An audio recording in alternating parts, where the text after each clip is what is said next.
Bonjour. Et visiblement la présentation vient juste de démarrer. Je vous souhaite à toutes et à tous la bienvenue. Vous êtes déjà très nombreux à nous avoir rejoints pour cette nouvelle session d'information portant sur l'activité partielle. Je disais donc que nous allons patienter encore quelques petits instants pour permettre à tous ceux qui se sont inscrits à ce webinaire, leur permettre bien évidemment d'assurer leur connexion, d'avoir une bonne écoute et une bonne vue du support qui fera l'objet de la présentation et de nos échanges. Si certains d'entre vous peuvent, le cas échéant, bien évidemment, juste nous indiquer via le chat qu'ils ont une bonne écoute de ce qui est dit. Voilà, juste un petit OK ou bon son, bonne écoute, afin que l'on puisse s'assurer, bien évidemment, que tout est fait correctement. Je n'ai pas de retour de cette information-là, Si, Catherine, si ça c'est peut bon, être. bon son, C'est tout bon? est OK, on vous entend parfaitement. Parfait. On peut D'accord, OK. commencer l'appel. Parfait, parfait, parfait. Je vais peut-être juste encore une petite minute pour voilà. Bien évidemment, quand plusieurs personnes tentent de se connecter au même moment, il peut y avoir des temps d'attente pour l'affichage et pour la réception audio.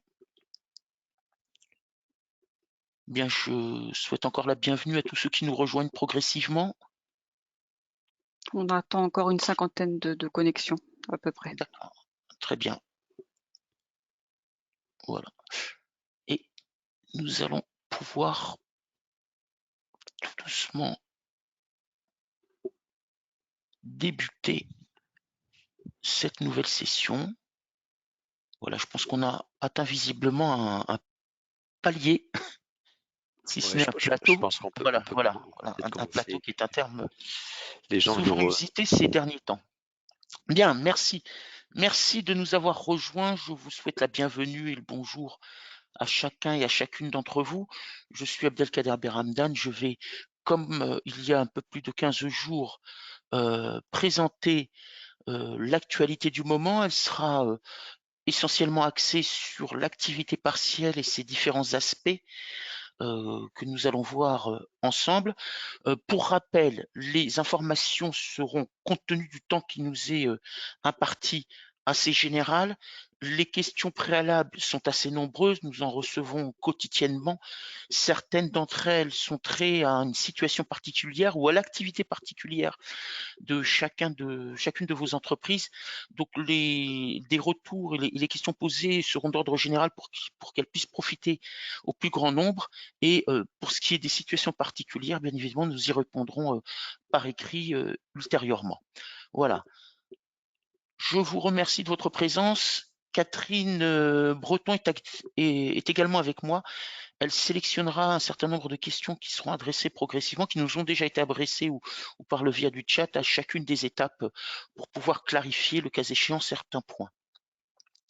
Ce que je vous propose aujourd'hui, c'est de revenir sur la définition de l'activité partielle. On a quelques questions sur la typologie des employeurs éligibles. Je vous donnerai une petite précision.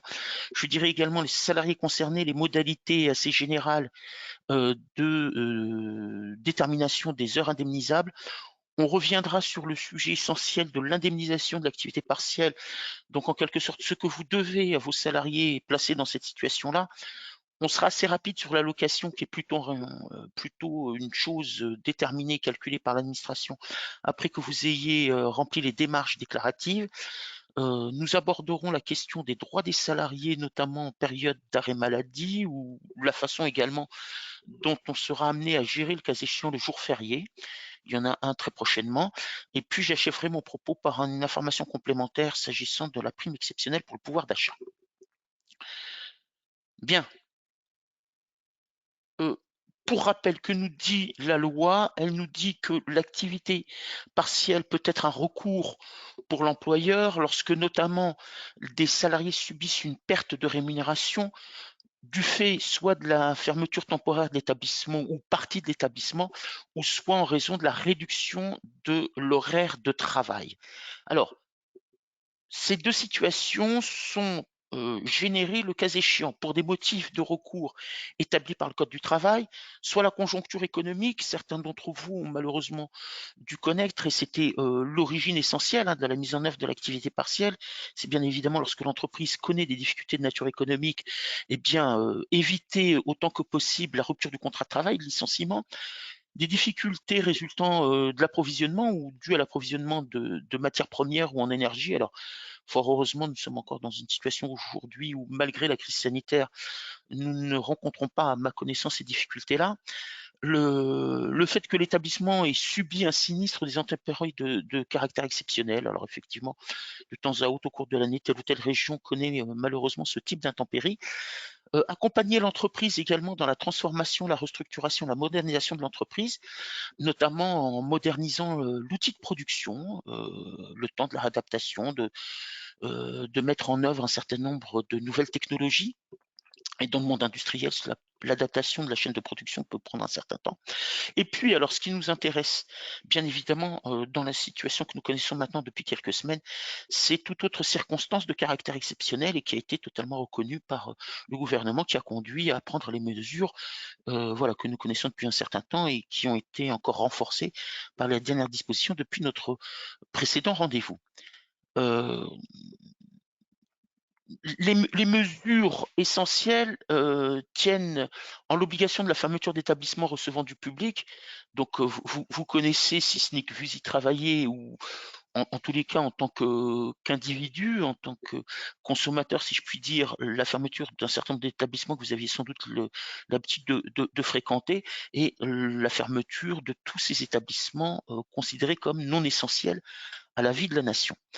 La conjoncture économique, elle peut être soulevée non pas par les entreprises pour lesquelles on n'a pas demandé une fermeture de leur établissement, mais en tout état de cause de ceux qui subissent le confinement et l'arrêt de toute réunion publique.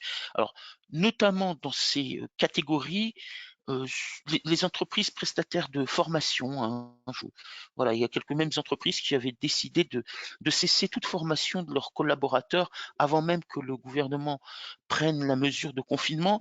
Le secteur du voyage, déplacement, donc vous l'aurez bien compris, hein, et quand on suit l'actualité, on sait ce qu'on vise en l'occurrence. On rappellera également que tout recours à l'activité partielle doit être rigoureusement motivé. À ce titre-là, c'est faire la détermination et la démonstration, pardon, que le métier exercé par le salarié, puisqu'ils peuvent être multiples au sein de l'entreprise, ne peut pas être réalisé à tout le moins à distance et en télétravail. La ministre du Travail a rappelé hier encore, dans une de ses communications via la presse, que tous les recours à l'activité partielle seront examinés et contrôlés ultérieurement. Bien évidemment, peut-être plus souple pour les entreprises pour lesquelles nous avons demandé, ou il a été demandé, la fermeture d'établissements recevant du public. Par contre, il a été noté des demandes de mise en activité partielle d'un certain nombre d'entreprises relevant plutôt du secteur tertiaire et pour lesquelles on s'étonne, ou du moins l'administration s'étonne, du fait de la nature de l'activité, qu'il n'y ait pas eu de mise en place de télétravail. Donc il va falloir rigoureusement motiver de l'impossibilité pour l'entreprise d'assurer la continuité de l'activité du salarié et de l'exercice de son métier. Alors, bien évidemment, on comprendra que certaines d'entre elles subissent de plein fouet la conjoncture économique, résultant des mesures prises dans le cadre de cette crise sanitaire, ce qu'on indiquait précédemment. Toutes les deux doivent être motivées. On sera exposé à des cas, alors en matière sociale, pour ce que nous gérons, à des risques de redressement, nonobstant le fait qu'il a été rappelé, bien évidemment, que tout ce qui ne sera pas motivé sera examiné au regard des dispositions sanctionnant pénalement le recours à ce type de dispositif, puisqu'ils engendrent, bien évidemment, les fonds publics. Et qu'en l'occurrence, les choses seront étudiées de manière très, très précise, combien même il a pu être donné de manière automatique une acceptation du recours à l'activité partielle. Alors, l'exercice de l'activité partielle s'exprime de deux manières, soit effectivement une fermeture totale ou partielle de l'établissement, soit la réduction horaire d'activité. On peut rencontrer les deux natures.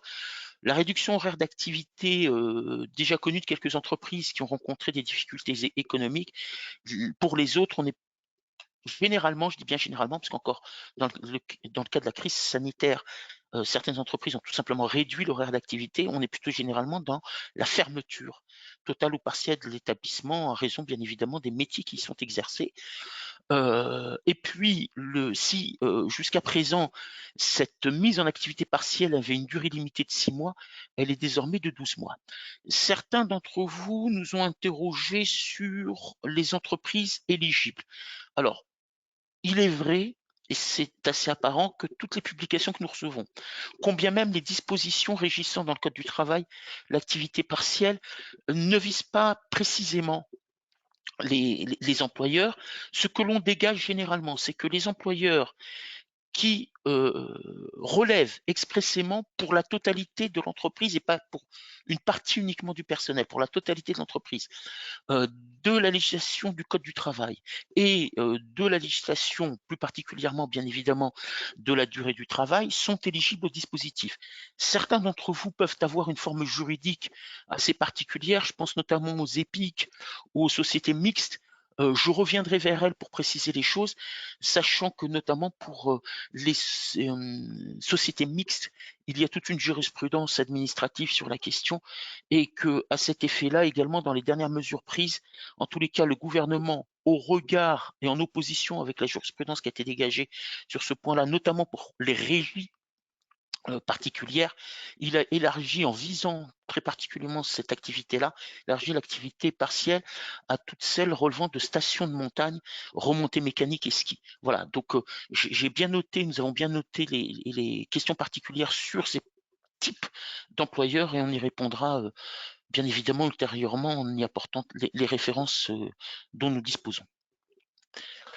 Voilà, Catherine, quelques questions peut-être sur cette première partie ou...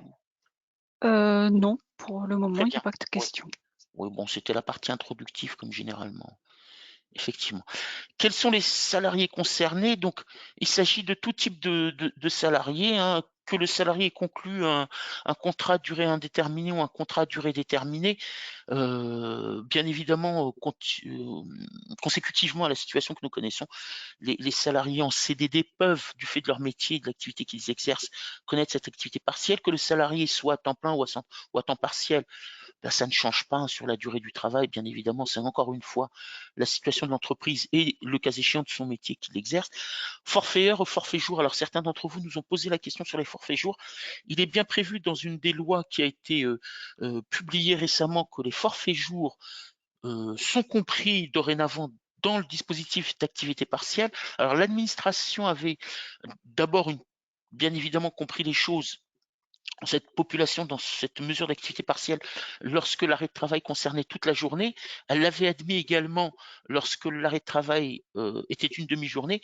Nous attendons des décrets d'application pour connaître l'éventualité d'un arrêt de travail inférieur à la demi-journée.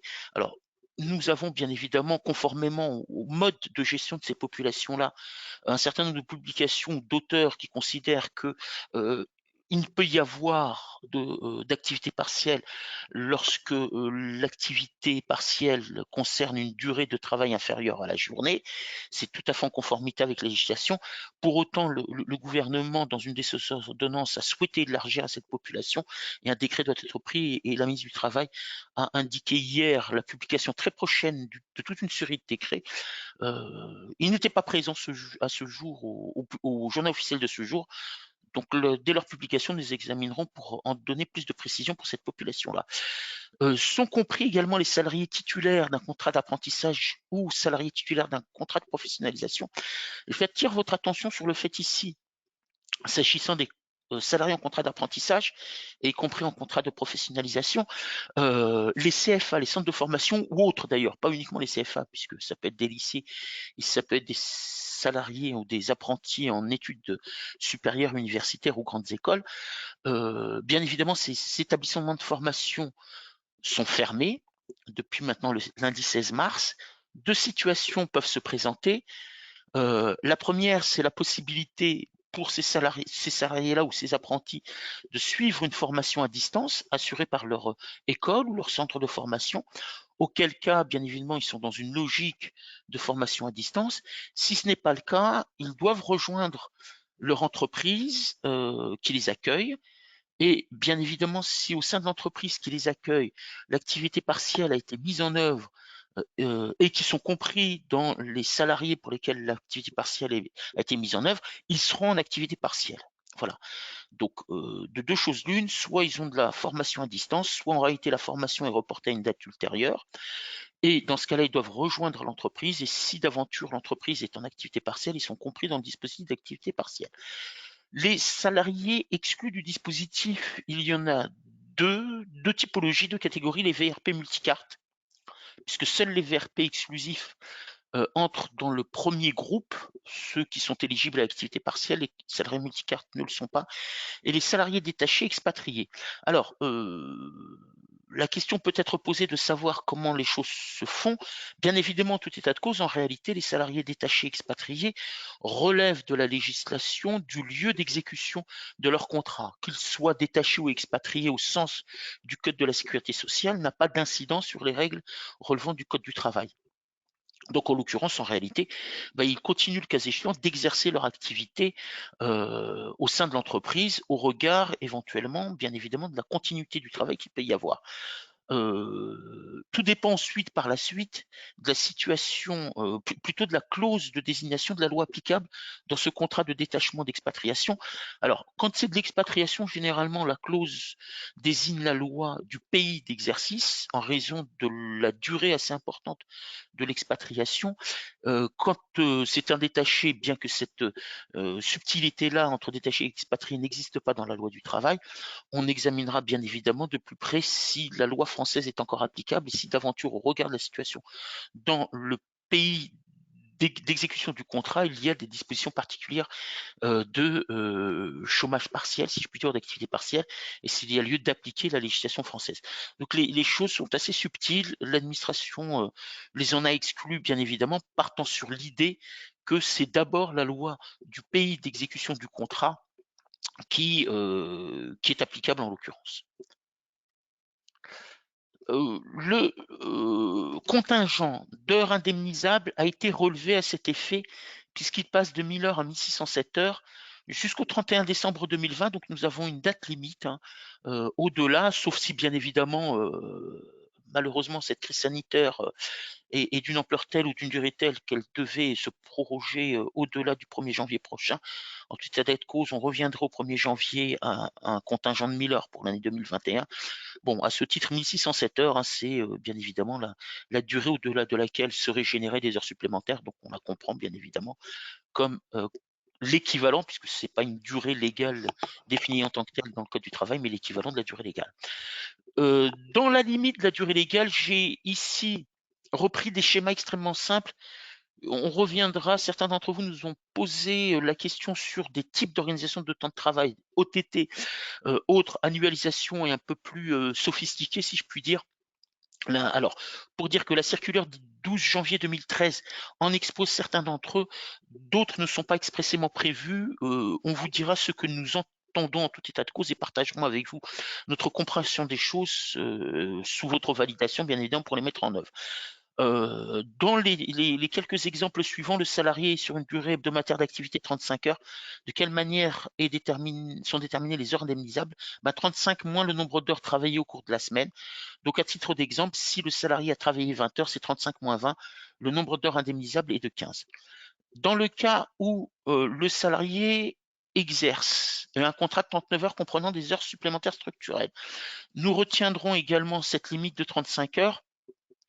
35 moins heures travaillées au cours de la semaine, et si je reprends l'exemple précédent, 35 moins 20, nous aurons toujours 15 heures indemnisables. Les heures supplémentaires demeurent à la charge de l'employeur. Alors, quand on parle de à la charge de l'employeur, nous avons deux situations possibles. Soit le salarié a réellement exercé ses heures, conformément à ce que prévoit son contrat de travail. Et dans ce cas-là, elles doivent être rémunérées, comme le prévoit expressément le contrat de travail, comme étant bien évidemment des heures supplémentaires et indemnisées telles quelles. Si en réalité, du fait de la fermeture d'établissement, ce qui est le plus probable, le salarié n'est pas amené à les exécuter, elles sont considérées, elles doivent être traitées comme de l'activité partielle. Ça signifie qu'elles vont recevoir le traitement dédié à ce type d'heure avec l'indemnisation prévue à cet effet que nous allons voir dans quelques instants. Pour autant, pour rappel, bien évidemment, l'allocation, c'est-à-dire le remboursement par l'État des dépenses et des engagements faits par l'employeur au titre de l'indemnisation, le remboursement ne se fera que dans les limites des 35 heures. Jamais, quel que soit le traitement qui aura été fait pour ce temps de travail, que sont les heures supplémentaires structurelles, cela ne permettra le remboursement par l'État. Autre type également, toujours pour rester sur cette durée hebdomadaire, celle des salariés postés, dont vous savez bien évidemment qu'ils avaient déjà, avant la loi sur la réduction du temps de travail de janvier 2000, des temps de travail inférieurs à même 35 heures à l'époque. Donc je prends l'exemple qui nous a été posé, sont des salariés postés de 33 heures. Là, la même chose, bien évidemment, pour ces salariés-là, c'est le temps de travail excédant le temps consacré à ce travail posté qui est un élément de référence. Donc le nombre d'heures indemnisables, ce sera 33 moins le nombre d'heures travaillées au cours de la semaine. Donc encore une fois, si par exemple très simple, le nombre d'heures réalisées au cours de la semaine est de 20, le nombre d'heures indemnisables sera de 33 moins 20 égale 13. Catherine, des questions sur cette partie-là? Alors, il y a quelques questions qui sont venues un peu se compléter sur la partie d'avant, mais on peut Oui. quand même en prendre quelques-unes. Avons-nous toujours 30 jours pour faire la demande d'activité partielle? Oui, effectivement. À partir de la mise en activité partielle. Un autre point aussi, pour des salariés en télétravail, mais dont l'activité de l'entreprise est fortement en baisse, peut-on placer ces salariés en activité partielle? Alors, c'est toute la difficulté qu'il y a là. C'est bien évidemment, qu'est-ce qui sera examiné? C'est la possibilité pour ces salariés-là de réaliser du télétravail. Alors, bien évidemment, si pour partie de leur temps, ils étaient déjà en télétravail, ça signifie que techniquement et fonctionnellement, ils peuvent le faire.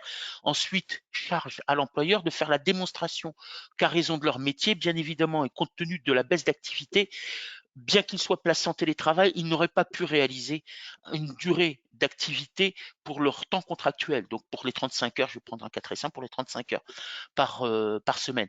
Ça fera l'objet d'un examen extrêmement rigoureux, parce que on prendra métier par métier. Celui qui est sur un poste d'activité industrielle, on comprendra qu'il ne puisse pas faire du télétravail. Pour les autres, il y aura un examen rigoureux. À titre d'exemple, une entreprise qui avait placé un certain nombre de ses services administratifs, RH, juridiques et autres en télétravail, les a vite, prenant la connaissance bien évidemment des contrôles qui puissent être faits ultérieurement, a très vite pris la décision de les replacer en télétravail. Donc la difficulté réside encore une fois dans les capacités de démonstration et donc de motiver ce recours au télétravail à raison bien évidemment de la réduction de l'activité afférente spécifiquement à leur métier et à leur fonction. Voilà Catherine. Une autre question, un salarié qui n'a pas pu de rentrer de congé puisqu'il était à l'étranger, Oui. est-ce qu'il peut être mis en activité partielle? Alors là, malheureusement, je vais vous faire la même réponse qu'il y a un peu plus de 15 jours. Série de questions qui a été expressément posée à l'administration et je l'ai d'ailleurs personnellement posée pour qu'elle puisse être centralisée et adressée aux différentes. Nous n'avons pas de réponse à ce jour. Bien évidemment, il peut être, bien évidemment, si l'entreprise est en activité partielle, à son retour, je dis bien à son retour, il sera positionné en activité partielle. Si tel est le cas, la question plus précise était de la gestion de cette situation avant son retour. Parce que vous savez que certains ont rencontré des difficultés, compte tenu de restrictions de déplacement même aérien, de rejoindre la France et de reprendre leur poste de travail, même s'il aurait pu être en télétravail. Donc c'est cette période-là. Quand il est revenu, bien évidemment, il peut être immédiatement placé en activité partielle. Si l'entreprise ou l'établissement est fermé, il ne pourra pas faire autrement. Ce qui nous intéressait, c'était le traitement en raison de la difficulté de rentrer en France et la façon dont on devait gérer les choses. Voilà. si à son retour l'établissement est en activité partielle, il rentrera dans le dispositif d'activité partielle. Catherine, une suivante peut-être? Il y a beaucoup de questions, donc je pense qu'on peut passer Très bien, au slide parfait. suivant et on Merci. répondra après, Bien sûr, après le webinaire. bien sûr. Alors, cette partie vise ce que nous sommes amenés à gérer nous-mêmes pour réaliser les bulletins de paie et les déclaratifs nécessaires et bien évidemment avec votre concours, puisque rien ne pourra être fait sans nécessité de précision spécifique. On le verra un peu plus loin également, le traitement de la prévoyance et le questionnaire qui vous a été adressé à cet effet. Alors, première chose, lorsque le salarié est en activité partielle, ça signifie que son contrat de travail est suspendu, hein. La suspension du contrat de travail, la définition de la suspension du contrat en général et applicable au contrat de travail est assez simple. C'est lorsque l'une des parties contractantes n'est pas en mesure de remplir ses obligations contractuelles, l'autre partie en est dégagée. Donc quand le salarié n'est pas en mesure de réaliser le travail, ça permet à l'employeur de se dégager de son obligation de verser le salaire. Et puis il y a des situations, bien évidemment, il y a des obligations d'indemnisation comme les congés payés, comme la maladie et autres. On retrouve la même situation pour l'activité partielle. Le salarié ne remplit pas son obligation contractuelle, l'employeur n'est pas obligé de payer. Alors, bien évidemment, nous sommes dans un premier temps dans l'obligation de déterminer le montant qui sera retenu. Plusieurs méthodes sont possibles. Vous savez qu'une seule a une validité juridique et est reconnue par les jurisprudences depuis maintenant, si j'ai bonne mémoire, quasiment 38 ans, puisqu'elle date de février 82, qui est la méthode dite du taux horaire réel. C'est celle que nous avons retenue dans notre système d'information en l'occurrence. Donc, sur les bulletins de paie, vous allez avoir la méthode dite du taux horaire réel et c'est la retenue. Et ensuite, bien évidemment, la législation prévoit spécifiquement une indemnisation. Donc, on a salaire moins l'absence. Le salarié n'a pas réalisé le temps de travail et puis on remplit notre obligation d'indemnisation comme pour la maladie ou les congés payés à titre d'exemple. Le taux d'indemnisation est de 70%, nous dit la réglementation, avec cette obligation, alors qui existait déjà avant les derniers décrets, hein, et qui l'est encore, qui est renforcé par le décret du 23 mars dernier, qui a été publié au journal officiel du 24 mars, relativement au fait que la base, et c'était déjà ce qui était fait en matière d'activité partielle précédemment, vous disais-je, la base correspond aux éléments retenus pour le calcul de l'indemnité de congé payé selon la méthode dite du maintien de salaire. Alors, quand on parle de maintien de salaire en matière de congé payé, on a le réflexe, tout le monde là, de considérer que, bien évidemment, on doit verser au salarié ce qu'il aurait perçu s'il avait continué à travailler.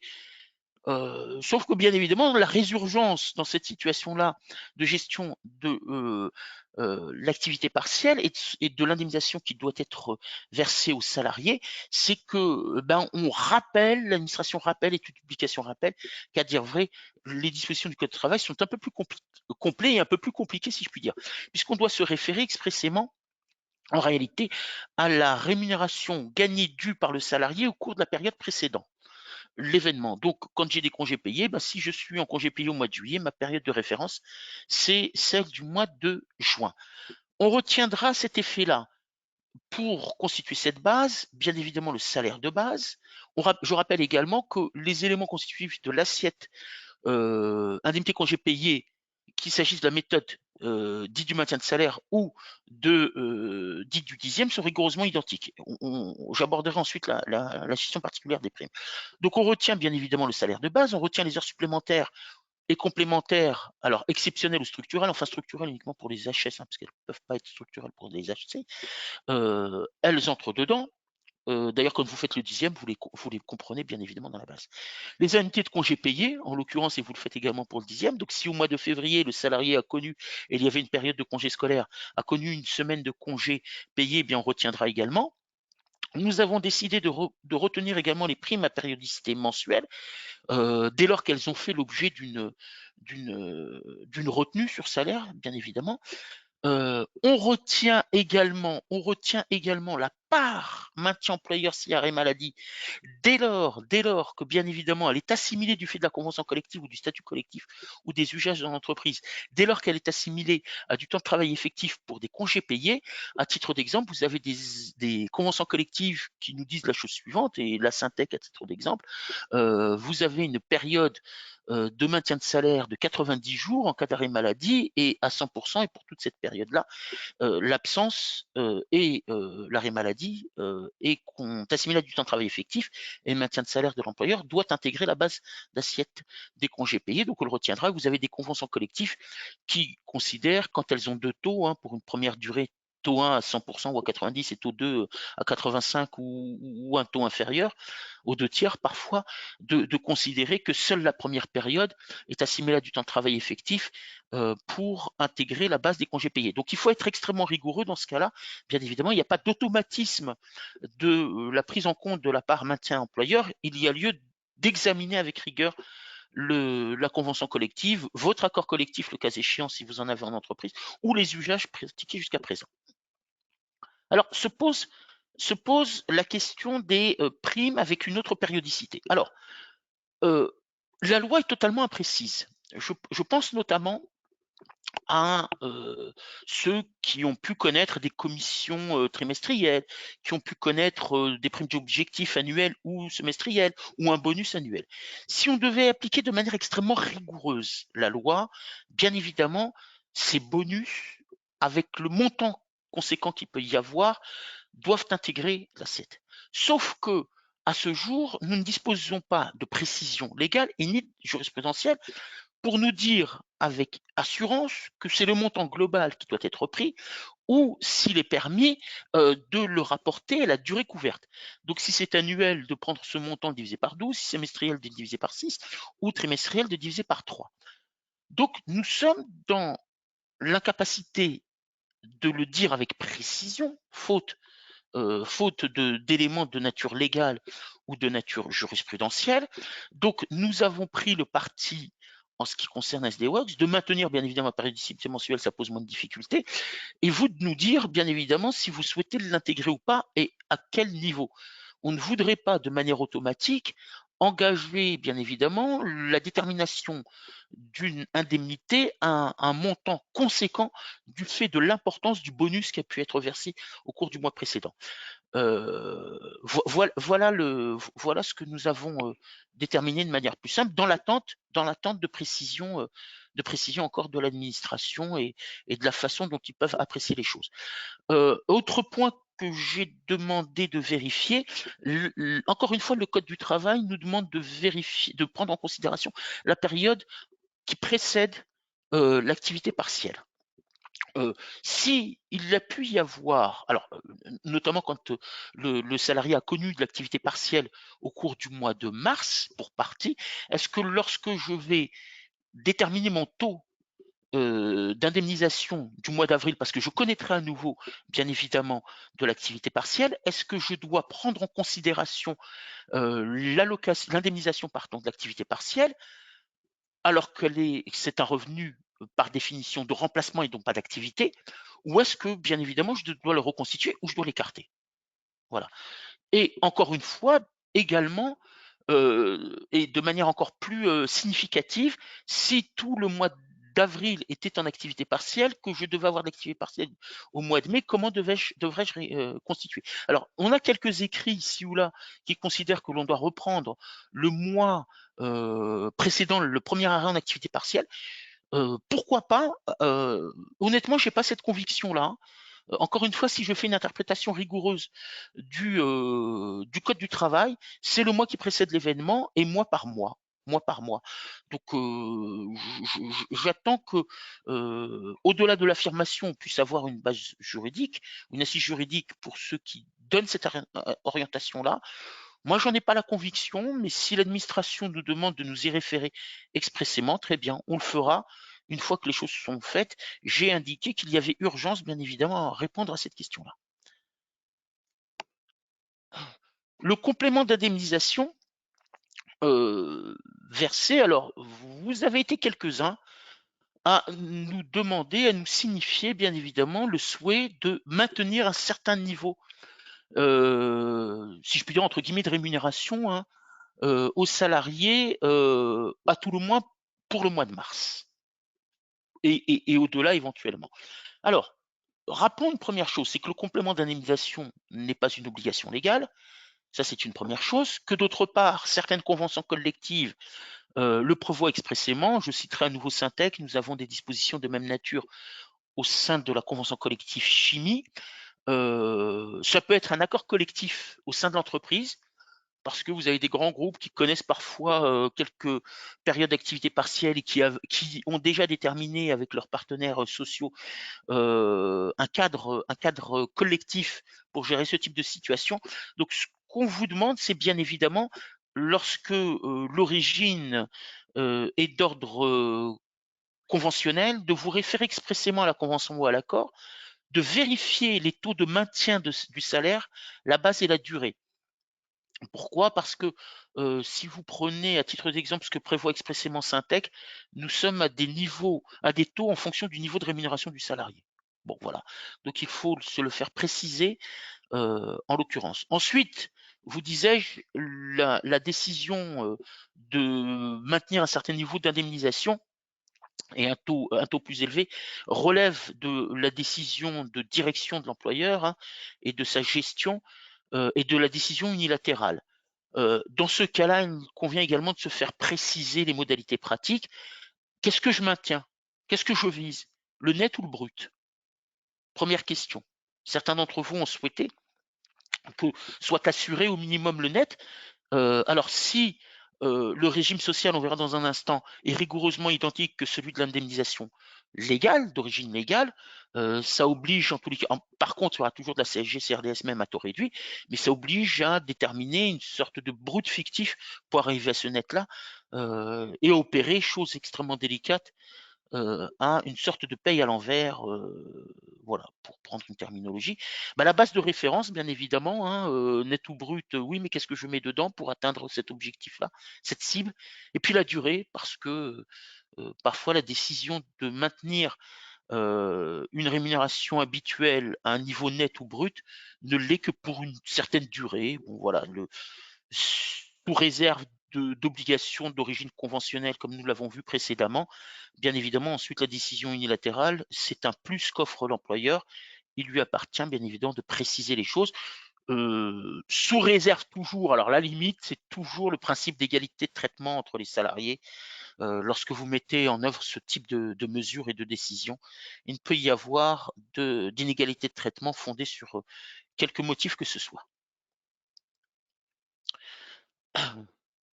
L'exonération, enfin, pardon, le régime social est celui que nous avions déjà exposé. Donc, il y a une exonération des prélèvements légaux. Quels sont ces prélèvements qui font l'objet d'exonération? C'est tout ce qui est sécurité sociale.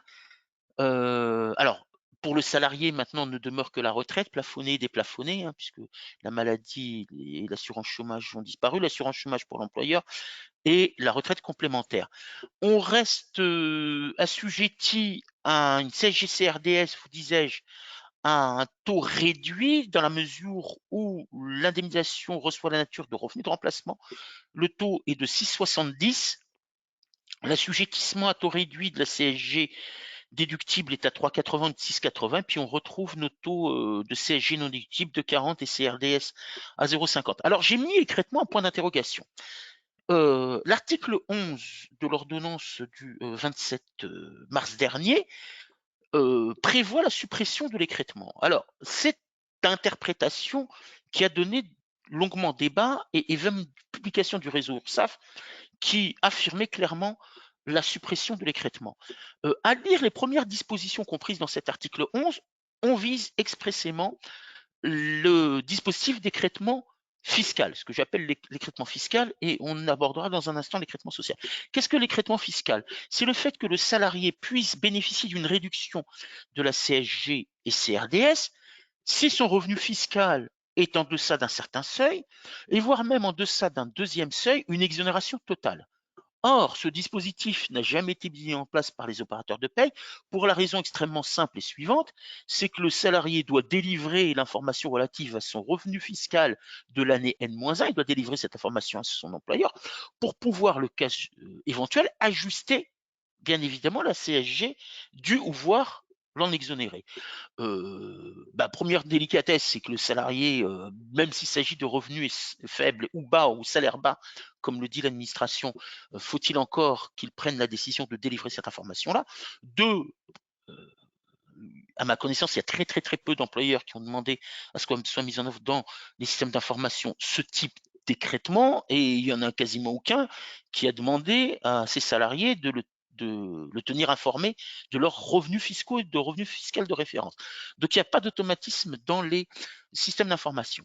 Ensuite, il y a l'écrêtement social qui vise à permettre dans la cible d'atteindre un SMIC brut et donc le cas échéant d'assurer aux salariés un revenu minimal mensuel. Cet écrêtement social, nous avions pris la décision de le maintenir. Voilà. Et la suite des événements nous en a donné raison. Si vous avez pris connaissance notamment d'un article publié dans la revue fiduciaire, et moi j'en échange sur ces situations-là régulièrement avec Nicolas Raymond, qui en est le rédacteur en chef,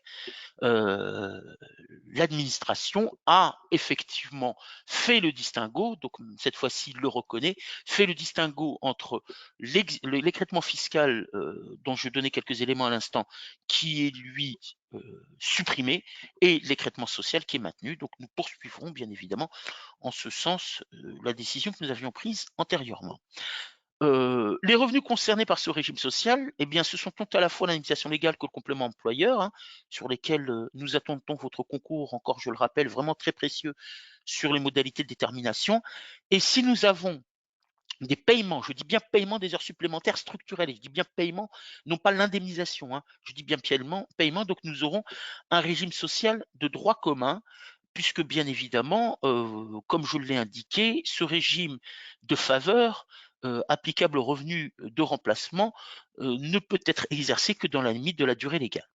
Enfin, je termine sur le régime fiscal que vous connaissez, bien évidemment. Toutes ces sommes demeurent assujetties à l'impôt sur le revenu et donc la génération, le cas échéant sur le bulletin de paye, de prélèvements.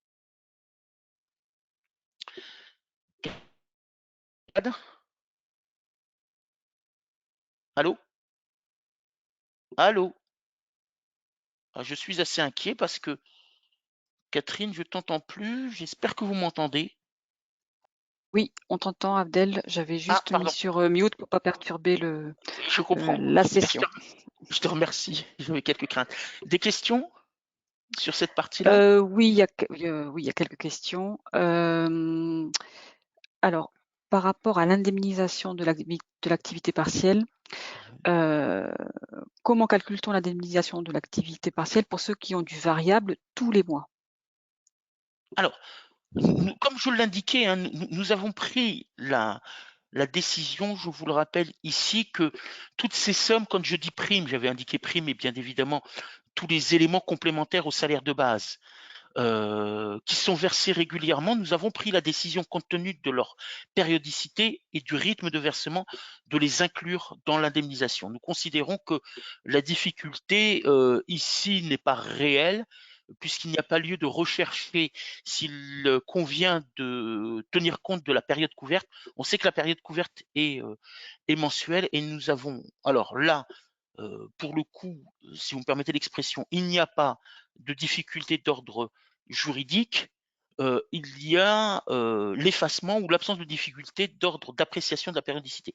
Donc en tout état de cause, si des variables telles des commissions sont versées chaque mois, on les incorporera bien évidemment dans la base d'indemnisation. Est-ce que l'on inclut les primes d'ancienneté? Alors, très simple, enfin très simple, avec cette nuance, est-ce que la prime d'ancienneté a fait l'objet d'une retenue sur salaire? Deux pratiques en paye, soit on considère que la prime d'ancienneté, parce que le salarié a atteint l'ancienneté nécessaire et qu'il n'y a pas lieu de la rattacher à l'activité ou non du salarié, est versée régulièrement, tous les mois, que le salarié ait travaillé ou pas tout le mois. Et dans ce cas-là, on ne va pas la retenir dans le salaire de base. Pourquoi? Parce que elle couvre tant à la fois une période d'activité qu'une période de non-activité. Et c'est extrêmement important. C'est extrêmement important puisque les salaires, je n'ai peut-être pas précisé tout à l'heure, mais bien évidemment, on retient les éléments de rémunération qui couvrent uniquement une période d'activité. Donc, toutes celles qui, type 13e mois, prime d'ancienneté, couvrent à la fois une période d'activité et d'inactivité, n'entrent pas dans la base. Si par contre elle est réduite du fait de l'absence du salarié, qu'elle intègre la base du taux de retenue sur salaire, alors ça signifie qu'elle est réduite du fait de l'activité du salarié et on la prendra en compte dans la base.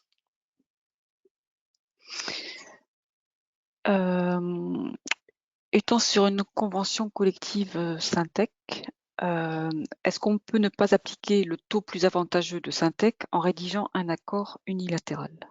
Non. Enfin, il faut, alors, je me réserve. Effectivement, il y a un certain nombre de sujets visés par la loi qui permettent aux entreprises de surseoir à l'application de la convention collective pour des dispositions plus avantageuses. Alors pourquoi je dis non? Parce que de mémoire, à vérifier, alors je tempère le propos, à vérifier, mais à ma connaissance n'est pas le cas, je ne suis pas sûr que ces mesures afférentes à l'activité partielle sont comprises dans les dispositions permettant la dérogation. Elles sont plutôt d'ordre relatif à la gestion du temps de travail, au taux de majoration, etc. Donc on y répondra de manière plus précise. Examen sera fait bien évidemment de ce que permet la loi de mémoire. Il ne me semble pas, et je m'en excuserai si je commets erreur, il ne me semble pas que l'activité partielle le permette, ou soit en tout état comprise dans les clauses permettant une dérogation de manière unilatérale. Donc on le vérifiera, et la question est pertinente parce que si c'est permis, ça concernera au-delà de la convention Syntec toutes les autres conventions collectives. Qu'en est-il des employés qui ont rejoint la société en mars? Excellente question. Effectivement, la question nous a été même posée en cours de semaine. Rebelote. Alors, plusieurs choses. La première, encore une fois, dans les questions qui ont été posées à l'administration, en dehors du fait que il puisse y avoir de l'activité partielle au cours du mois précédent, quelle incidence quand je détermine bien évidemment mon taux? Est-ce que je prends ou pas cette activité partielle pour sa valeur? Est-ce que j'ai le droit de reconstituer le salaire qu'aurait perçu le salarié s'il avait été en activité habituelle, si je puis dire, ou normale, entre guillemets? La même question a été posée lorsque le salarié est de retour d'une situation de suspension du contrat sans rémunération. Je pense à ceux qui étaient en congé sabbatique, à ceux qui étaient en congé parental d'éducation, à ceux qui reviennent d'une longue période d'arrêt maladie sans maintien de salaire, parce que le salarié a consommé de l'ensemble de ses droits, si je puis dire. Et puis, bien évidemment, se pose la question des salariés nouvellement arrivés dans l'entreprise. Je n'ai pas de réponse de la part de l'administration à cette question. Compte tenu du fait que, bien évidemment, on ne pouvait pas laisser ces salariés-là qui ont conclu un contrat de travail, qui attendent bien évidemment que l'employeur remplisse ses obligations contractuelles et en premier lieu fournisse le travail. Mais il est dans l'incapacité de le faire compte tenu des mesures gouvernementales prises. Nous avons proposé à ce que, éventuellement, pour que le salarié ne se mette pas en difficulté, notamment financièrement, nous avons proposé de considérer que la base peut être le brut, la rémunération brute, donc reconstituée qu'il aurait perçue s'il avait travaillé au mois de février. C'est vraiment l'orientation qui nous semblait la plus juste, avec bien évidemment, là encore sans assises juridiques précises, hein, puisque la loi est totalement silencieuse sur ces situations-là et nous n'avons pas d'éléments jurisprudentiels à vous offrir, avec bien évidemment le partage plein et entier du client. Il faut qu'il partage cette situation-là.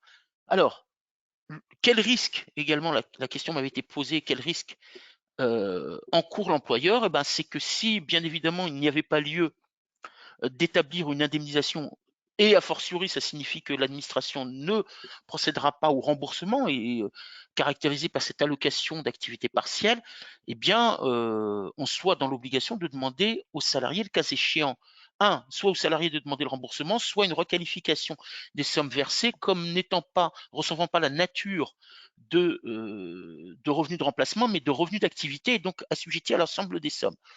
Donc le risque est celui du redressement, en premier lieu au regard des organismes sociaux, et les deuxièmes, cas échéant, d'un redressement, d'une nécessité de récupération de ces sommes auprès de l'employeur, du salarié, encore une fois, excusez-moi, du salarié, le cas échéant. Donc voilà, on n'a pas voulu bien évidemment mettre en difficulté le salarié qui lui bénéficiait d'un contrat de travail.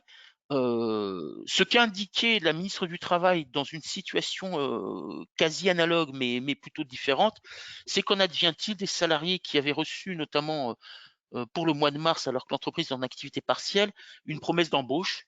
La ministre du Travail indique que pour ces salariés-là, alors sans engagement de l'entreprise, dans ce cas-là, sans engagement d'entreprise, elle ne peut pas les accueillir de pouvoir leur ouvrir des droits à assurance chômage. Mais quand je dis qu'elle est assez proche, c'est qu'en réalité, là, on est sur la promesse d'embauche et non pas la conclusion réelle d'un contrat de travail qui engage plus fortement le salarié.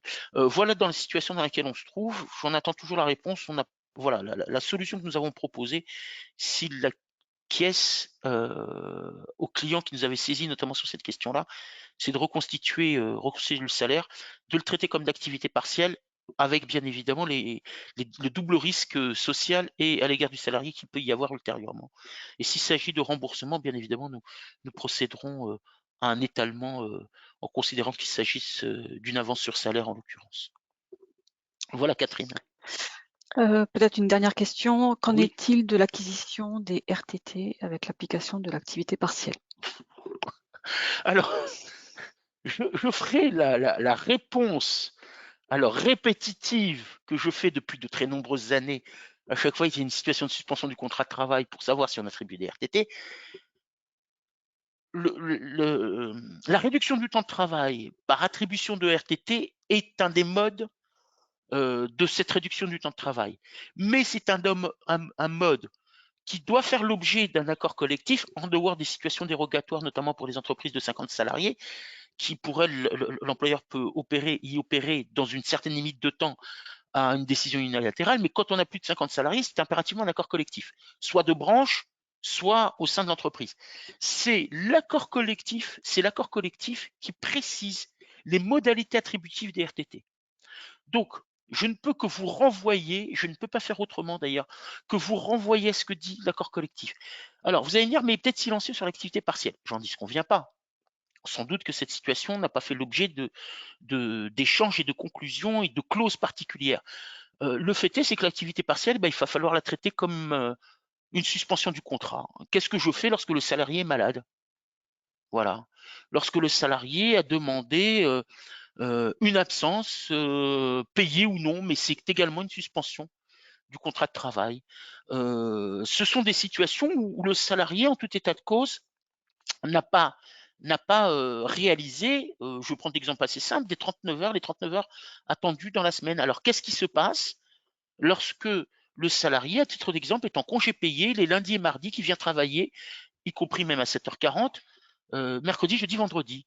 Si je fais une application rigoureuse de la loi, il n'y a pas de motif à lui attribuer des RTT. Sauf que la pratique de certaines entreprises, c'est de considérer que les 0,40 réalisés journalièrement les mercredis, jeudis et vendredis peuvent donner lieu à l'attribution à due proportion de RTT. Bon, voilà, donc je ne peux pas faire autrement que de vous renvoyer expressément à votre accord collectif. J'imagine fortement qu'il n'a pas prévu expressément l'activité partielle, mais qu'il convient de gérer cette situation-là comme une suspension du contrat, et de la même manière que la suspension résulte d'une absence maladie, des congés payés, d'une absence autorisée, payée ou non. Voilà, la loi est silencieuse et je ne peux pas répondre autrement que parce que vous avez, vous, prévu en modalité attributive des RTT dans votre accord collectif. Et qu'en est-il des jours de repos, des forfaits jours? Est-ce qu'on est dans le même... Alors là, idem, la question a été expressément posée à l'administration puisqu'on n'est pas tout à fait dans la même logique. On n'est pas, autant les RTTC, je vais réaliser un certain nombre d'heures de travail au-delà de la durée légale pour en bénéficier. Or, les forfaits jours, vous savez qu'on prend le nombre de jours prévus, enfin, du calendrier, on vient y soustraire les congés payés théoriques, on vient y soustraire les jours fériés et on vient y soustraire ce que sont les week-ends, donc 104 jours pour les 52 week-ends de la semaine. Et après, on attribue. Point d'interrogation. Là, c'est la même chose. Est-ce que j'attribue moins de jours de repos de remplacement? Je dirais qu'en tout état de cause, s'il n'y a pas de motif à le faire, en réalité, au lieu de faire 218, le salarié fera moins, tout simplement. Il a un contrat de 218 jours et payé pour 218 jours. Hein. La rémunération versée à ce titre-là comprend bien, vise bien une durée de 218 jours. Pour ma part, je vous dirais que je ne vois pas pourquoi je réduirais le nombre de jours supplémentaires de repos qui lui sont attribués, parce que si je les réduis, ça signifie que j'attends. Ils ne viennent plus en réduction du temps de nombre de jours travaillés, ça veut dire qu'ils vont venir fictivement augmenter ce nombre de jours de travail, et ça veut dire que fictivement, on fait récupérer les jours d'activité partielle par le biais de l'augmentation fictive de ces jours de travail supplémentaires du fait de la réduction de jours de repos supplémentaires. Bon, voilà la logique que je retiendrai dans l'attente de la précision d'administration. Peut-être une dernière question. Si un salarié est en activité partielle tout le mois d'avril, tout le mois de mai, s'il n'y a pas de reconstitution de salaire d'avril, il n'y aura donc pas d'indemnisation en mai. Point d'interrogation. Point d'interrogation, voilà. Si encore une fois, si on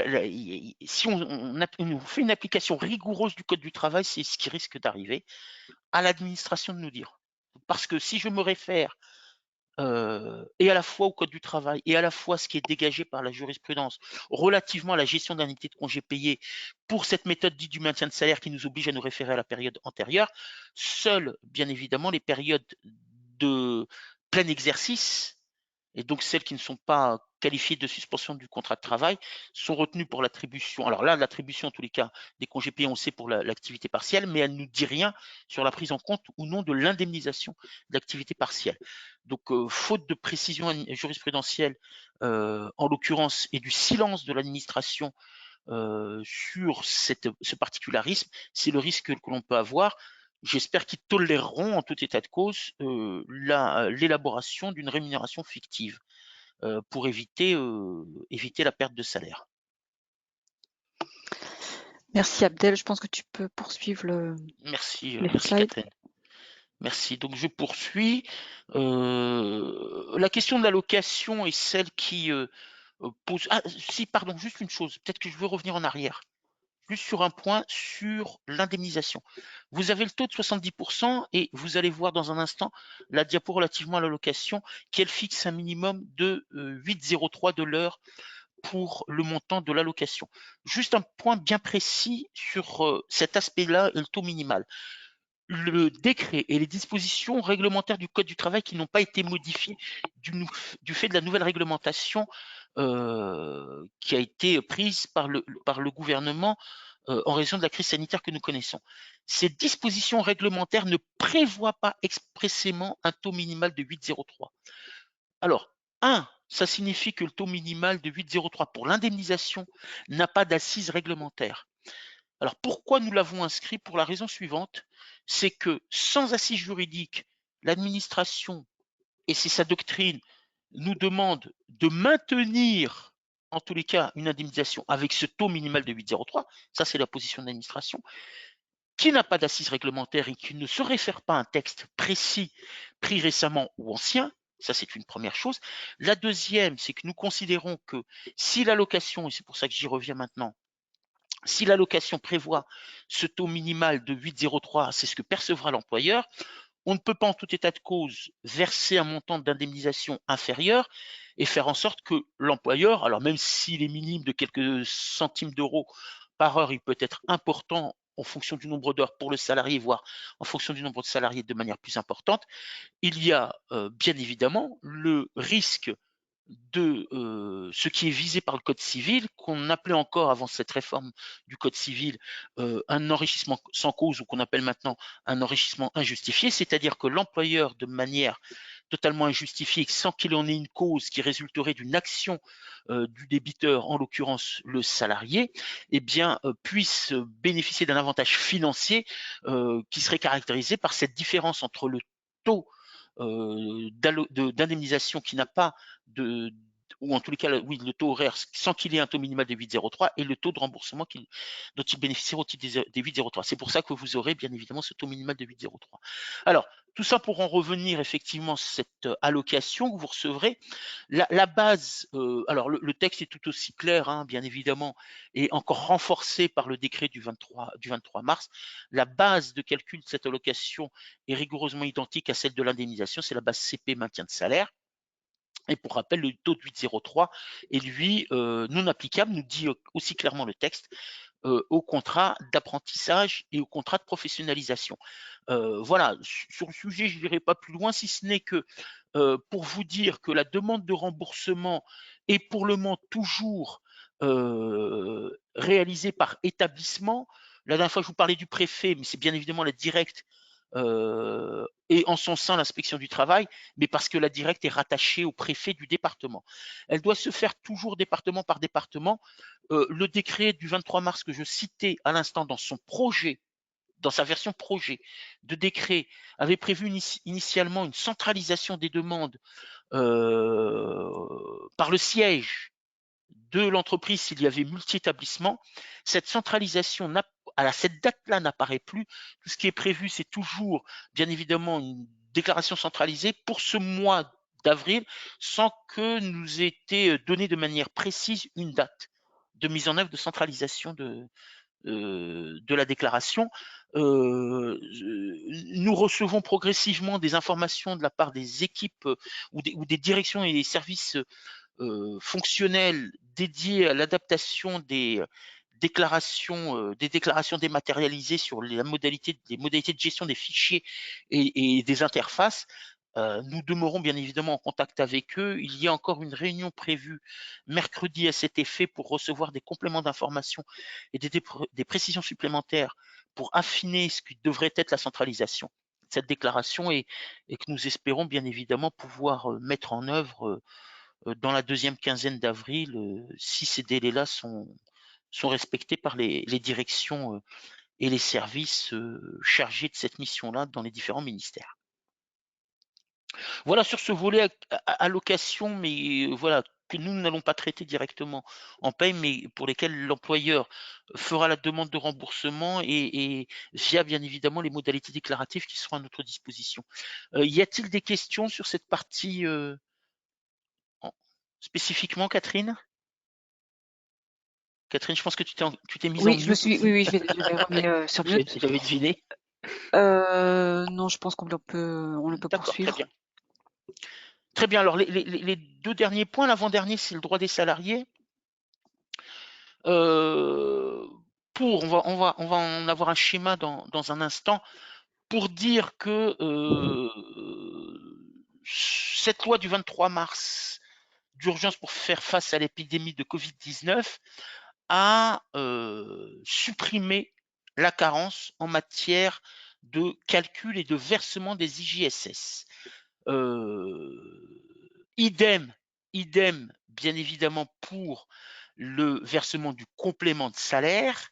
Cette suppression de la carence vaut pour tous les arrêts qui ont débuté au plus tôt à la date de publication du texte, soit au journal officiel du 24 mars, et pour une durée maximale de 2 mois, c'est-à-dire pour tous les arrêts qui ont débuté au plus tard le 23 mai. À ce jour, cette durée de 2 mois, voilà, je ne sais pas quelles seront les mesures qui seront prises ultérieurement, elle est pour une durée spécifique. Maintien du salaire, y compris donc sans carence et sans condition d'ancienneté. Je parle de la base légale et non pas de la base conventionnelle. Ce qu'il y a lieu dire ici, c'est qu'en matière de paye, bien évidemment, si un des salariés se trouve dans cette situation-là, lorsque j'ai de la subrogation, le calcul des IJSS subrogés que nous réaliserons pour déterminer la part supportée par l'employeur au titre du maintien de salaire, eh bien, se fera sans carence, sans ces fameux carences de 3 jours. La deuxième chose, c'est que la comparaison entre maintien de salaire sur une base conventionnelle et maintien de salaire sur une base légale se fait toujours. La troisième chose, c'est que bien évidemment que vous ayez retenu les règles légales de maintien de salaire ou les règles conventionnelles, il faut toujours examiner la situation des droits du salarié au moment de la survenance de l'arrêt. Et donc, ce n'est pas une génération de droits nouveaux. On ne remet pas les compteurs à zéro. Il faut regarder ce que le salarié, bien évidemment, en fonction de ce que prévoit expressément la convention collective ou le droit légal, ce qu'il a, pour reprendre le jargon généralement usité, consommé en termes de droit au cours de la période précédente de référence, qui sont l'année civile ou 12 derniers mois glissants pour prendre les périodes généralement retenues. Et c'est d'une réelle importance sur la chose. En l'occurrence, oui, non, ça c'est pour la gestion des gardes d'enfants, ce qui est autre chose. Donc voilà, sur les modalités d'application, ce que je vous indiquais, hein, pas de remise en cause de la carence si début arrêt avant le 24 mars, hein, bien évidemment. Avant cette période-là, on a pu apprécier et exercer le délai de carence de 3 jours. Le seul fait que l'arrêt se prolonge à la date du 24 mars ne remet pas en cause la carence qui a été appréciée pour l'arrêt. Et puis vous disais-je, toujours l'appréciation des droits à maintien de salaire à raison du taux et de la durée au moment de la survenance de l'arrêt. Dans ce schéma, voilà, j'ai pris 2 schémas peut-être assez simples, hein. Prenons la situation suivante. Vous avez une période d'arrêt maladie qui a débuté avant la mise en place de l'activité partielle dans votre entreprise. Vous voyez donc qu'elle est à cheval sur cette période-là, avant et après. Pour la partie avant, c'est maintien employeur, droits légaux ou conventionnels. Et dès lors que l'entreprise est en activité partielle, l'arrêt se poursuit. Il y a maintien employeur dans la limite de l'unité d'activité partielle. Pourquoi? Parce que ici, il a été précisé que, et juridiquement c'est tout à fait compréhensible, on ne doit pas traiter les salariés de telle sorte qu'il y ait une rupture d'égalité en matière de revenus, c'est-à-dire qu'il ne faut pas que le salarié qui est en arrêt maladie, dont l'arrêt maladie a débuté avec l'activité partielle, si on devait maintenir un niveau des droits légaux ou conventionnels, perçoive une rémunération qui, elle, serait supérieure au salarié qui est en activité partielle et pour lesquels l'indemnisation conduirait à percevoir des sommes dont la valeur serait inférieure au maintien de salaire. Donc, ça signifie que je dois basculer en termes de maintien de salaire à un plafond, une limite qui est fixée à l'activité partielle, à l'unité de l'activité partielle qu'aurait perçu le salarié s'il était justement valide et en activité partielle. Et ensuite, vous avez la survenance de l'arrêt de travail pendant l'activité partielle. Et là, les choses sont un peu moins compliquées parce que autant là, dans le cas précédent, on a une rupture dans le temps sur la gestion des limites. Ici, le salarié perçoit une indemnisation activité partielle et un arrêt maladie. Il y a bien une limite des sommes qui sont versées au titre du maintien de salaire plafonnées à l'indemnité de l'activité partielle pour la durée de l'arrêt. Et bien évidemment, il est en activité partielle au-delà.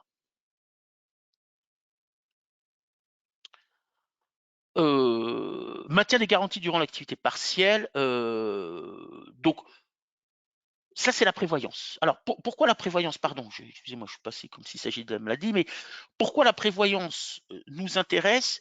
Pour la raison suivante, c'est qu'on a eu quand même quelques publications, notamment du réseau des URSSAF, qui nous intéressaient. Alors, les URSSAF n'ont pas compétence, bien évidemment, pour interpréter la réglementation et les contrats qui lient d'une part l'entreprise et d'autre part l'organisme de prévoyance.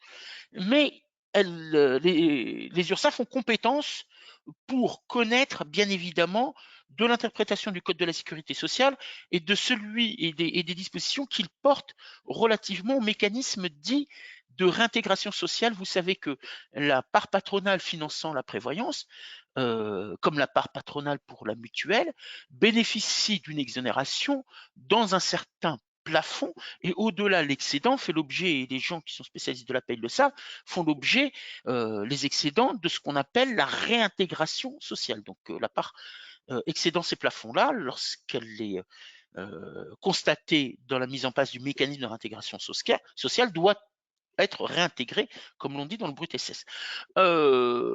Pour autant, fallait-il encore que, bien évidemment, les contrats, comme le prévoit expressément la législation, aient ce double caractère d'être à la fois collectif et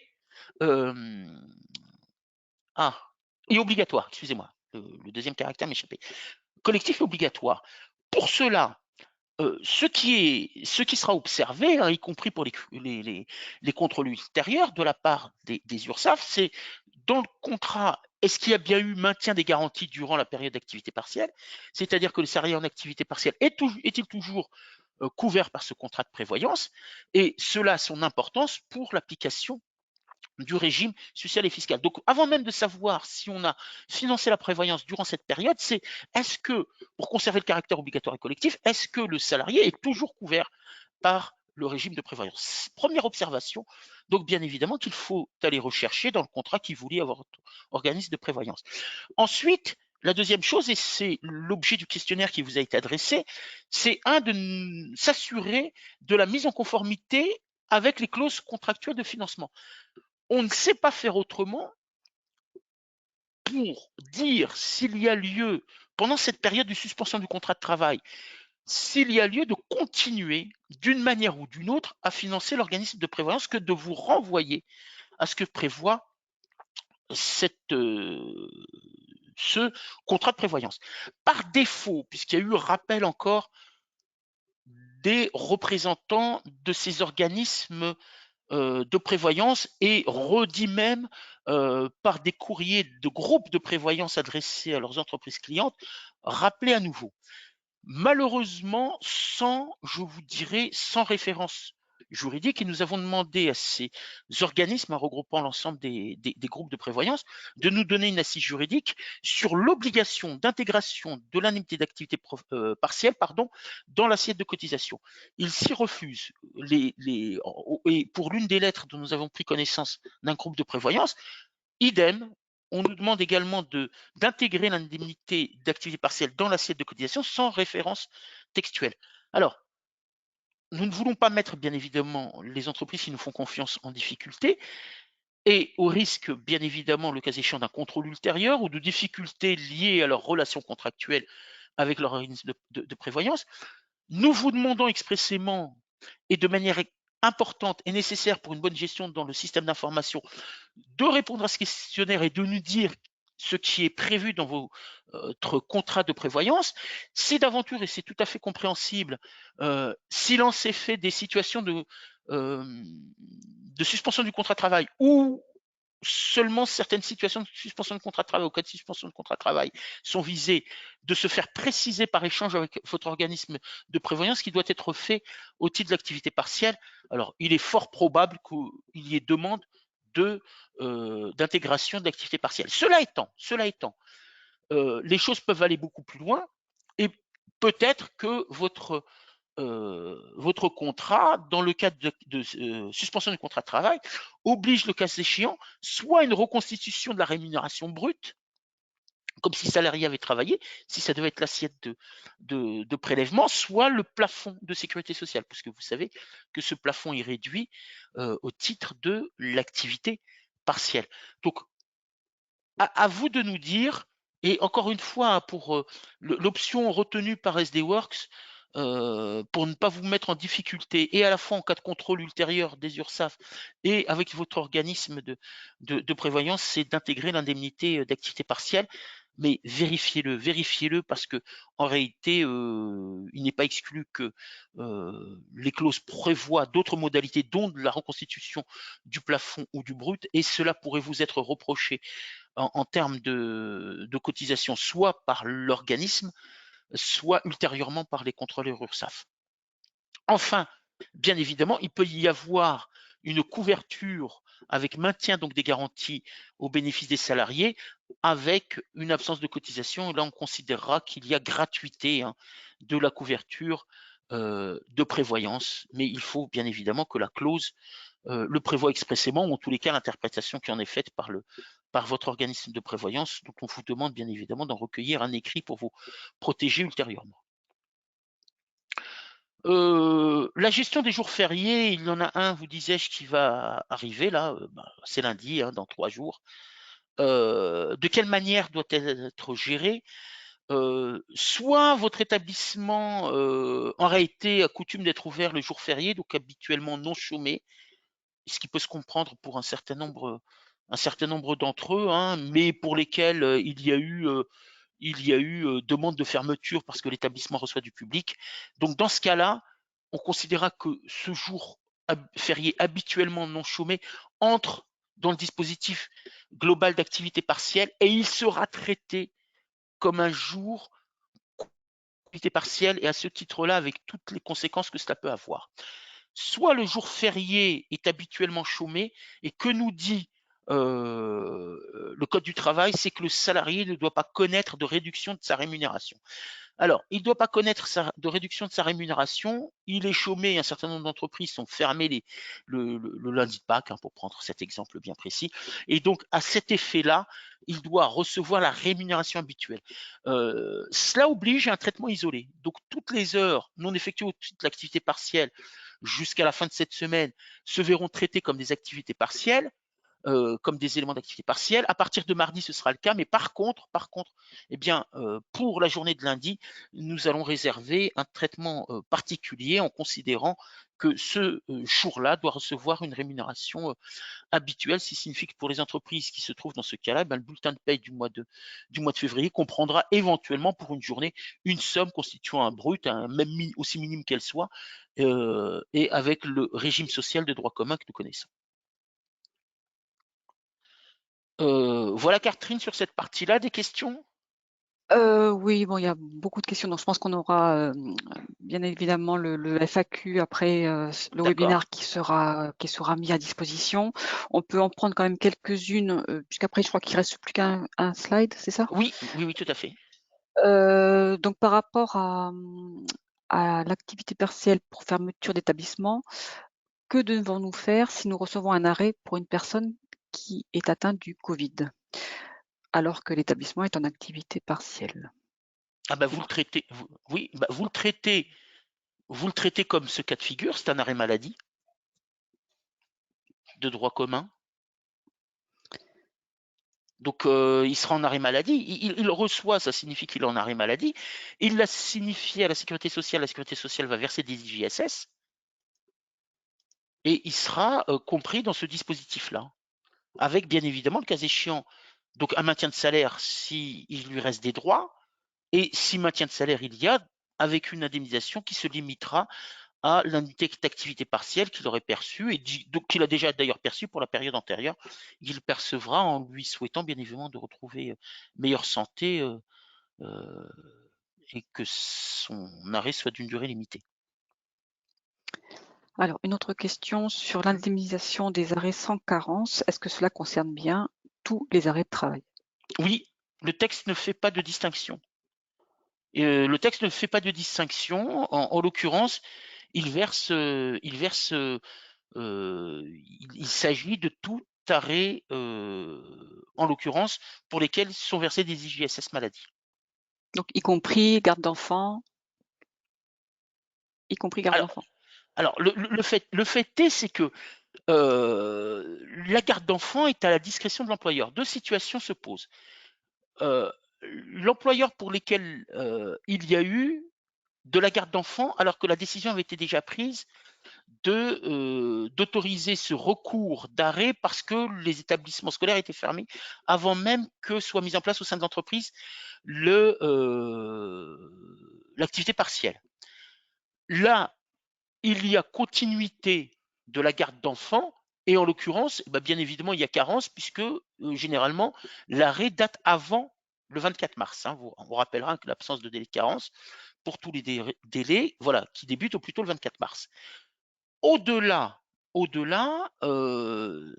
l'employeur n'a plus motif à. Alors, la première chose, pardon, je reprends le premier cas. Si le salarié ensuite demande le renouvellement de la garde d'enfant, alors que l'entreprise est en activité partielle, là, l'employeur n'a pas motif, c'est la position de l'administration en tout état de cause, bien que le texte ne soit pas aussi précis, c'est la position de l'administration de considérer qu'il n'y a pas de motif de renouveler la garde d'enfant et que le salarié doit être placé en activité partielle. Voilà, parce que c'est la situation dans laquelle se trouve l'entreprise. Bien évidemment, là, l'employeur, dans cette même logique-là, ne devrait pas accepter la garde d'enfant si l'arrêt de travail est postérieur, mais je dirais que dans la mesure où le salarié, de toute façon, avait déjà cette problématique-là avant le 24 mars, puisque les établissements scolaires sont déjà fermés depuis le 16 mars, il n'y a pas de raison de se mettre en garde d'enfant à ce moment-là. Où la problématique de garde d'enfant était présente avant, et dans ce cas-là, le cas échéant, ce sont les situations que je vous ai présentées à l'instant, soit à ce moment-là, il n'a pas de problématique de garde d'enfant parce qu'il était déjà en activité partielle. Il ne peut pas justifier, je veux dire, s'il est en activité partielle, il ne peut pas soudainement justifier qu'il a une problématique de garde d'enfant, qui ne survenait pas pendant quelques jours, qui survient subitement, alors que de toute façon, les établissements scolaires sont fermés depuis le 16 mars, et voire même avant pour certaines régions. J'ai une dernière question qui est un petit peu générale, donc peut-être qu'on remonte sur les slides précédents, mais Oui. Pouvons-nous suspendre des stock options en cas de chômage partiel?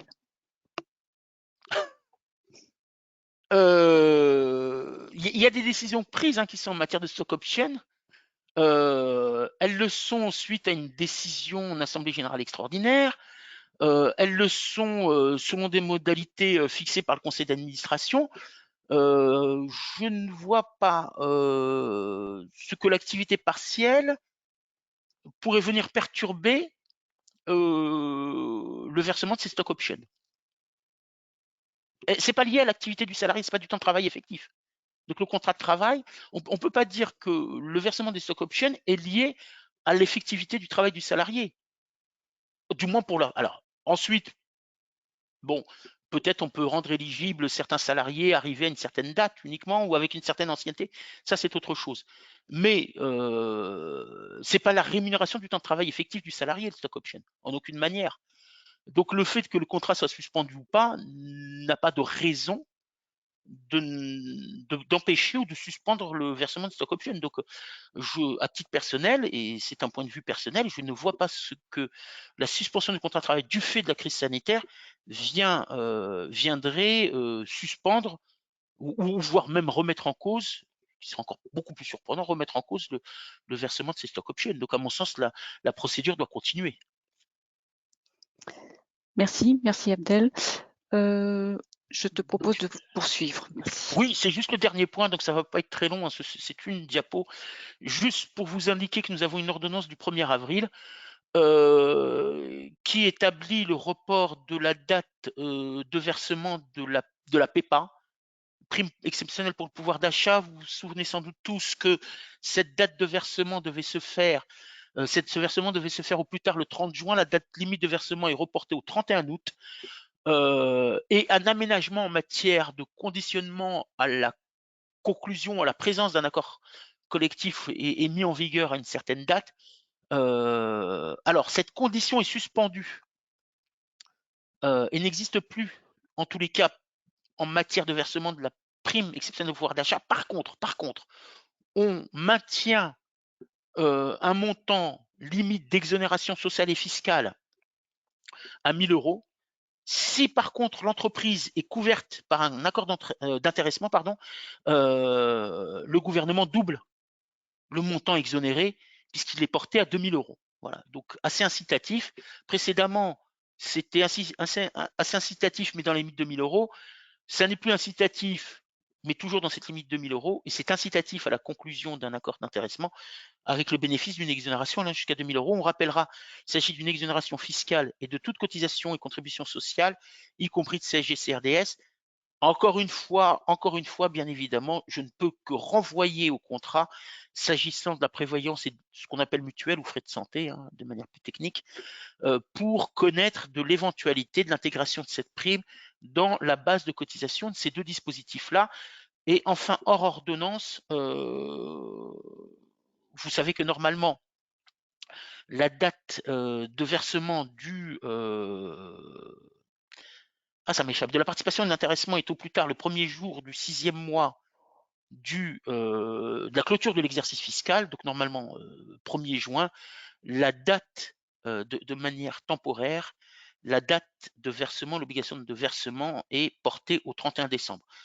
Alors, je vais vous demander une faveur pour SD Works et tous les gestionnaires et acteurs de SD Works. Si vous pouviez penser à la verser avant et éviter ce goulot d'étranglement du 31 décembre qui va bien évidemment une date essentielle parce qu'elle l'oblige à commencer à anticiper le traitement des réformes sociales et fiscales, et elles sont d'une année sur l'autre plus ou moins nombreuses à la date du 1er janvier. On vous sera très honnêtement reconnaissant. Voilà, nos équipes sont fortement sollicitées, ce sont des périodes de forte charge.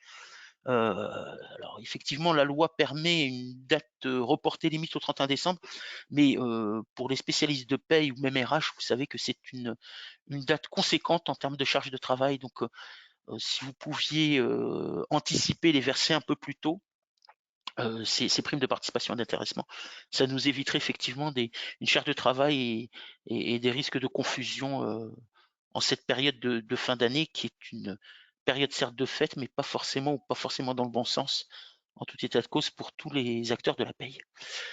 Voilà, j'ai toujours ma page questions s'il y en avait, Catherine. Sur ce dernière partie, non, Oui. je n'ai pas d'autres questions. Tout sera mis en ligne Oui. à votre disposition et je propose donc de terminer cette présentation. Merci Très Abdel. bien, merci. Donc, comme l'indiquait Catherine, hein, comme pour la précédente session, nous avons noté toutes vos questions. Elles feront l'objet d'un récapitulatif qui vous sera adressé dans le laps de temps et la durée qu'il nous reste pour les traiter, pour cette période extrêmement chargée. Et tout cela fera l'objet de compléments de réponse, bien évidemment. Je n'ai plus qu'à vous souhaiter une bonne fin de journée, à vous remercier bien évidemment de votre attention, de votre écoute, de votre participation, à vous souhaiter une bonne fin de journée, un excellent week-end Pascal, si vous avez la possibilité de le célébrer, quoique ce ne sera pas forcément en grande famille réunie, bien évidemment, et à vous souhaiter beaucoup de courage, notamment pour la semaine à venir qui est réduite, mais qui occupera grand nombre d'entre vous dans les opérations de paye et sur lesquelles vous savez que nous sommes pleinement mobilisés pour vous accompagner compte tenu de la période particulière et délicate que nous connaissons. Voilà, je vous remercie bien. Bonne fin de journée, excellent week-end, et puis à très bientôt. Au revoir.